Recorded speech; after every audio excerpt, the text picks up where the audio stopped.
Hello everybody, welcome to The Pen Habit. Glad to have you back for another review. It's actually been a long time, even though my videos have been coming out regularly, it's been a long time since I've sat in this room and actually recorded any reviews. I worked a few months ahead, and then all of a sudden, after starting the new job, I discovered that I had no time, so I very quickly was not ahead anymore. So glad to be back doing some reviews today. Today's review is for this pen. It is from the Italian maker Delta, and I've reviewed several Delta pens before, generally quite favorably. I like a lot of their pens, including their Dolce Vita line, which is kind of their most popular line. It's that orange and black pen you've probably seen everywhere. Really like the Dolce Vita line quite a bit. Some wonderful nibs on those pens. Anyway, this is the Delta Vintage. It comes in this black paper cardboard box, got the Delta logo in glossy black on the top. Open the box up, and inside you have a black faux leather clamshell case. No real markings on it to to distinguish it from any other clamshell case. Opens up, and on the inside you've got this kind of cream-colored fabric on the inside with the Delta logo in black. You've got some instructions for the pen. You've got the guarantee information, and then you've got the pen itself. So this is the Delta Vintage. Now, the Vintage is, contrary to most of the pens in Delta's lineup, quite a small pen. Most of Delta's pens are actually on the larger side. This is a very small pen, and I'll show you full comparisons later on, but for an immediate comparison, here's the Pilot Metropolitan, which is not the largest pen in the world, let's be honest. So this is the Vintage. It is made of this lovely green resin. It is a single piece of resin, or not a single piece, but it's turned resin, so it's not, injected, obviously. Really lovely olive green color. It comes in a variety of colors. This is the one that I found the most interesting. It's got a lot of movement and chatoyance, our good old friend chatoyance, as we talk about every now and again. The pen has a little coin-shaped medallion in the top with the Delta logo and kind of a flat top. You've got the finial here, and then a little clip, springy but still firm. Got the little roller wheel on the clip. Flares out just a little bit toward this large cap band, which has steel with a gold accent, and then the words Delta engraved there.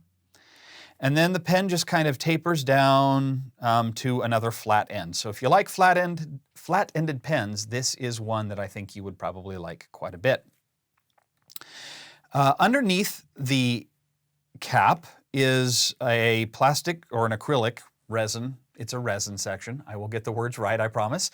A resin section, and really smooth threads. Not very much slack. They glide nice and smoothly, so they're well-machined threads. And a steel nib. So this is a number 5 sized nib, steel nib, and we'll talk a little bit more about this nib in just a second. Under the barrel, this is where the pen gets a little interesting. So this is a cartridge-only pen. Now, if you can find those converters, those very small converters, you can use them. Doesn't come with one, it only comes with cartridges. However, because the pen does have really nice threads on the tenon of the section, and this is made from a single piece of resin, this is a pen that could very easily be converted to an eyedropper. I've not done it, but it very well could be. So just be aware that due to its smaller size, a large converter won't fit in this pen, and it doesn't come with one. So some people won't like that. Me, it's kind of sixes. The filling system generally doesn't make a huge impact on me one way or the other, because I've got pens with all kinds of filling systems. So, but if you want a pen that's going to be standard converter ready, this is probably not it. You can use the standard international cartridges, but only the short ones. In the hand, this is actually a pretty comfortable pen when it's posted. Unposted, it's pretty short. You can still use it. It's still coming past the web of my hand, so it's still usable. I just find the balance a little off. This is a pen that can be posted. It posts with friction only, so it's not, a super secure posting, but I've never had it come off on me. And I find the balance to be really nice when it is posted. and pretty comfortable. I do tend to hold the pen on the threads, but the threads are, as I said, well machined, nicely polished. They're not sharp at all. And the step down isn't so drastic that it really gets under my grip and causes me any problems.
In the past, I have generally been quite a big fan of Delta's nibs. Their nibs are generally very nicely made, very nicely polished. They tend to run a little on the wet side, which I love. And I have never had a Delta nib really give me any problems at all. Unfortunately, I can't really say the same for this nib. I'm not sure how much it will show during the writing sample, but the biggest problem I had with this pen was a pretty severe case of ink starvation.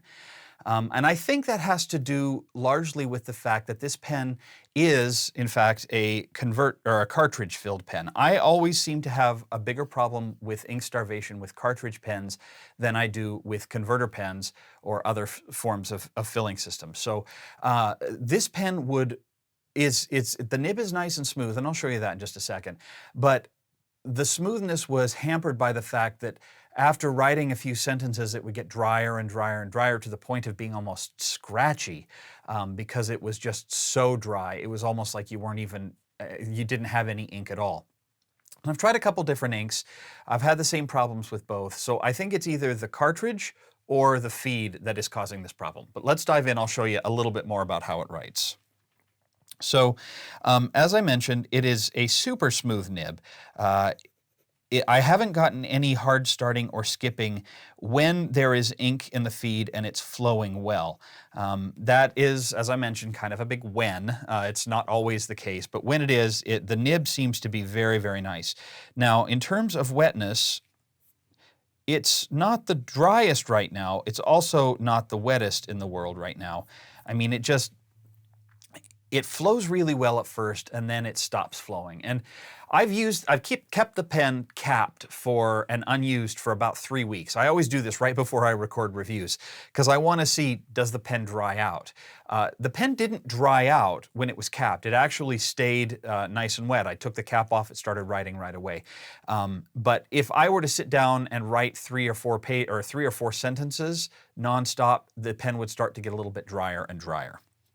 As it being a steel nib, it is quite rigid. There's not a lot of give to it. You can push, oh, see, there you go. It's starting to get a little drier there as I write a bit more. But yeah, it's a really smooth nib, which the starvation problem is unfortunate with a nib this smooth. For reverse writing, it's quite scratchy and very dry. It almost doesn't work. And I've had several people ask me about why would anyone do reverse writing, and I get this question all the time because people see it in reviews, people who are new to the hobby. So I never do it except when I'm doing reviews, as I've mentioned several times before. But the reason some people do it is because they may be in a situation where they're either on paper that is not so good or they need to write really small. And 9 times out of 10, the reverse side of a nib will write drier and finer than the side that was designed to be written with. So long as you don't apply any pressure to the nib when you write upside down, it doesn't really hurt anything. But otherwise that gives you a slightly drier line, so you can write smaller or do your math formulas or whatever it is you need to do. So overall, I like the pen, but I don't love the pen. It is a bit small for my personal tastes. I love the material from which it's made, but that ink starvation problem is something of a problem for me. Now, per my standard MO, I don't work on the pens before I review them. I try to review them exactly as they come from the factory or wherever I bought them from, and so I have not done any work on this. After this review, I will do some work on the pen. I'll pull the feed out and floss the channels, hopefully allow a little bit of air to get back into the cartridge.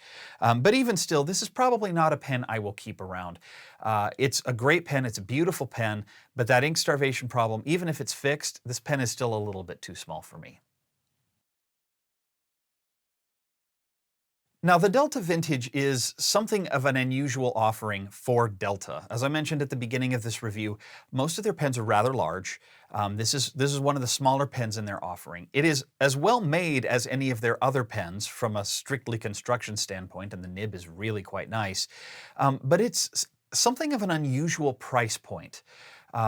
So I bought this a year and a half ago, bought it from a European retailer and had it shipped here.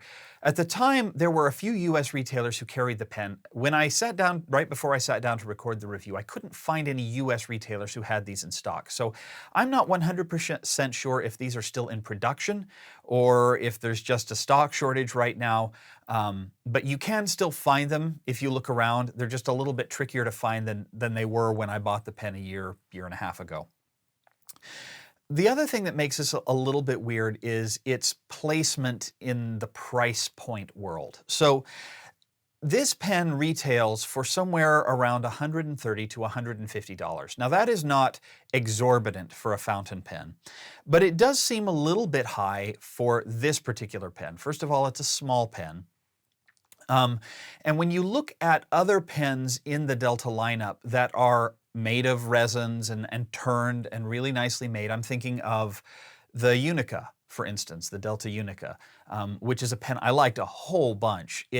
It's a larger pen, so it uses more material. It also has a steel nib, but it's got a larger number 6 steel nib, and it's less expensive.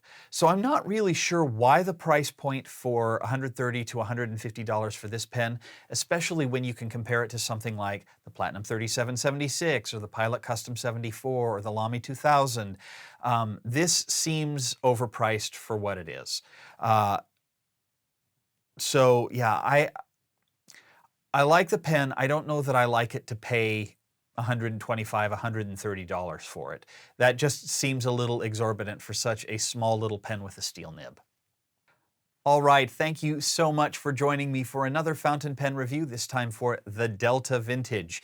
If you have any questions or comments, of course, please, as always, feel free to leave them on YouTube in the comments section or over on penhabit.com, where you will also find the full written review and a bunch of additional photos, including ones that were not included in this video here. And of course, if you want to submit a quote for consideration to be used in one of the writing samples on my reviews, go over to penhabit.com. Toward the bottom of the page, there will be a resources section, and there you can find links to send me questions for Currently Inked or submit quotes for these reviews. So thank you so much for watching. We will see you here next time on The Pen Habit. Bye.